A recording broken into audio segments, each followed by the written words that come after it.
Today, I'm going to be giving you guys some must-add players you need to win your fantasy football championship from every single position, not only running backs and wide receivers, but we got a quarterback and a tight end that you need to help fill in on these bye weeks, help you clinch that top playoff spot, get a bye week, or, just sneak in and get into that championship bracket.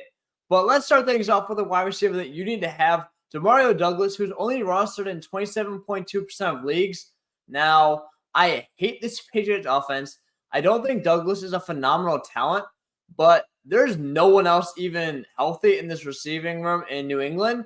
So someone has to get the targets, and right now it seems to be Demario Douglas, who drew 9 targets this week, 7 and 7, put up 14 this week, 10.5 last week, and he's shown that he can be a mid-flex option for the time being. Now, I'm not saying he's going to be a league winner. I'm not necessarily saying he's even going to explode in these next few weeks, but he seems like a guy that can be very serviceable with all these buys out here. And he's not going to win you your week, but he's not going to lose you it either, which at some point is very important when you're just trying to get by in these tough bye weeks. But then let's head over to our wide receiver 2 of the week. We have Elijah Moore, who's rostered in 35.8% of leagues. And now I really like Elijah Moore, but I'm just too concerned about this Browns offense to put him higher than Douglas. Deshaun Watson hasn't been great. He's passing for about 220 yards a game. Amari Cooper's still the alpha in this offense. And David Njoku had 9 targets as well. But Elijah Moore is a good football player. He's talented. Former second-round pick. And we see him go out here, catch 5 passes, 44 yards, and that touchdown, which is why he had a inflated week. However, we saw him joining targets at the beginning of the year. Deshaun Watson hopefully will improve for the sake of Elijah Moore. But again, if you need someone to throw in your flex, Moore is more of an upside play where I'd say Douglas is more safe. Depending on what you feel like you need in your roster, you can go either way. But we have our running back 1, Zach Charbonnet, who's rostered in 34.4% of leagues. And he is a guy that I am a little confused about because you have Kenneth Walker, who goes out there and scores 19 points. Charbonnet goes out there and scores 10.2. However, Charbonnet actually outsnapped Walker, which is very concerning going into the fantasy football playoffs. It's a very tough schedule, and the Seahawks have shown that they're willing to use Charbonnet a lot more in passing downs. In fact, out of every third down and 2-minute drill, Charbonnet was on the field every single time. That's right. Kenneth Walker did not see a single snap in those 2 scenarios. Charbonnet is the clear passing back, and when Seattle gets down, they're going to be passing the ball. So Charbonnet is in almost exclusively every single play. Now, the thing here is I'm not necessarily sure if I love Charbonnet or I just really don't like Walker because of this. I think it's going to be a thing where it really hurts Walker but doesn't even benefit Charbonnet that much. However, that said, we need every advantage we can get. And if you can't afford to stash Charbonnet, he could be a league winner if Walker goes down. Now, even if he doesn't, he still has a role in this offense. So that's why he's worth the roster spot either way. Worth the RB1 waiver wire pickup of the week. But I definitely have to agree that he has a lot more upside if Walker did go down. And doesn't necessarily have the standalone value that some of these other guys have where you can plug and play him confidently right now. Then we're going over to Keaton Mitchell, who I had on this video last week as well. Still only rostered in 23.3% of leagues and had 13.6 fantasy points on 3 carries last week and one reception. Now, that said, he does have a crazy efficiency number, which is 15.3 yards per carry and 11.3 yards per carry. Obviously not going to continue. He kind of reminds me of a knockoff Devin Achan, who I'm not the biggest fan of, but I would be just grabbing Mitchell to honestly sell him if you can, depending on when your league's trade deadline is. If he has another big week, and I'm not saying he's going to get 3 carries. I'm not saying he's going to get, take over the backfield and get 12 to 13 either, but he should improve from 3. I think he is an explosive runner who provides you upside.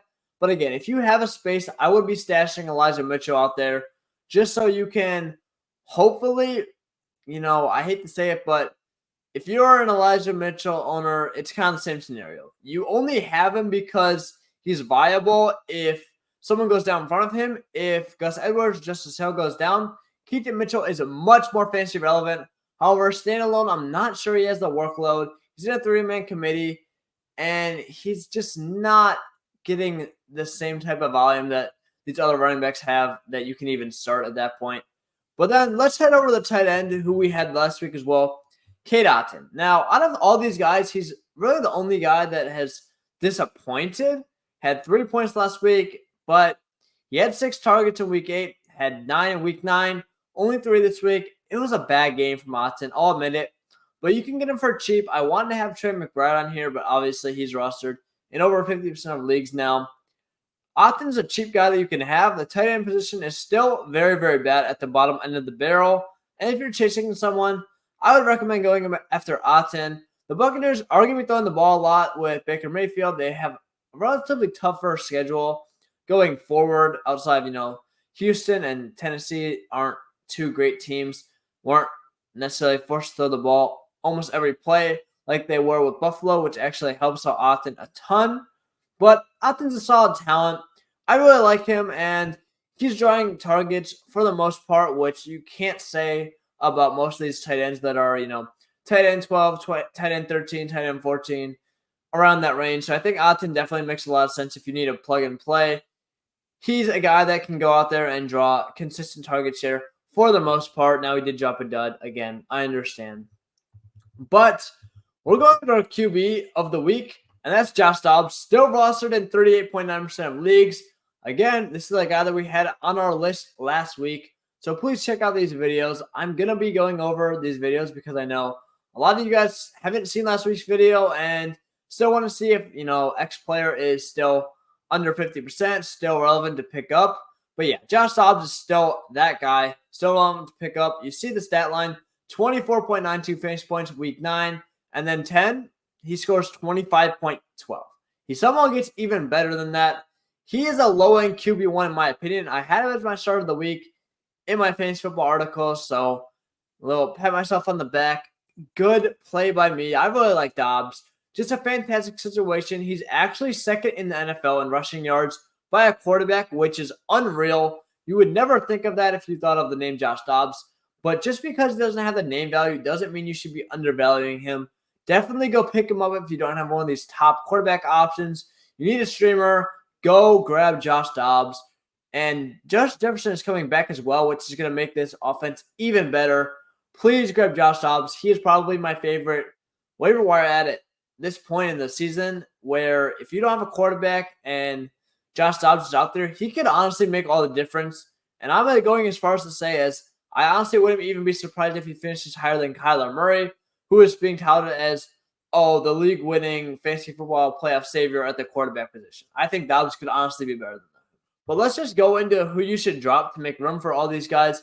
We're going to be going over the ESPN most drop player list. Obviously, kickers and defense are going to be up there. Cam Akers and Josh Palmer are both on IR. Akers is done for the year. Darrell Henderson I would also drop. The Rams are going into bye this week, and Kyron Williams will be back hopefully by then. Amari DiMercato, he's done. He wasn't even anything once he was playing after a certain point. Now James Conner is back. He's a 0. KJ Osborne, I would say, is droppable for definitely maybe Elijah Moore, but I would say he's definitely droppable for anyone better than that. It's really hard to pinpoint exactly who on your roster you need to drop and who to add. But Demario Douglas is a guy, like I talked about in the video, that I would, in fact, drop for KJ Osborne. Then we have Darren Waller on IR. It's just so tough, man. Darren Waller, every single year, it seems like he's injured. Josh Downs, I hate this. I think Downs is still a talented player. I'm willing to hang on for about one more week, but Roschon Johnson, I'm not necessarily able to do that with. Khalil Herbert's coming back. Donta Foreman is clearly getting all the touches. I love Roschon Johnson as a talent, but it's so hard to just continue to hold out hope for him when he has just not been utilized in this Chicago offense. Then we have Matthew Stafford, who's coming back, so I'm not really sure about that, but we haven't seen him play, so understandable. Then we got Tyler Higbee. Makes sense. Rams' offense has been terrible, and I would definitely have Cade Otton over him. And lastly, we have Jeff Wilson Jr., who The reason for this is different. Achan's coming back. Raheem Mostert hasn't been great. You're obviously not wanting to own the third man in the three-man committee. Jeff Wilson Jr. is, he's one of my weird fantasy football draft crushes. You know I have a lot of them. I had Hendon Hooker last year. This year is Michael Penix, so I wouldn't say that's as weird. I guess Hendon Hooker was going to be a little more prominent when I liked him before he tore his ACL and then dropped out of the first round. But, yeah, Jeff Wilson Jr., just going off topic, but he was one of my OG guys, picked him off the waiver wire, and he helped get me into a fantasy football championship, just like you guys are about to be doing in a few weeks. But again, thank you guys so much for watching. I really hope you enjoyed this content. And if you want some rankings for who you should start and sit at the running back and wide receiver position, we are going to be ranking the top 24 running backs and wide receivers this Friday, just like we do every single week. But I'm Steve Bradshaw. If you enjoyed my content, please follow me on the Face Off Sports Network page. I do weekly articles there and rankings for every single position, written out, start of the week, all that type of stuff. Follow me on Twitter at Steve Bradshaw FF. But again, thank you guys so much for watching. I really hope you enjoyed the video, and I'll see you guys in the next one.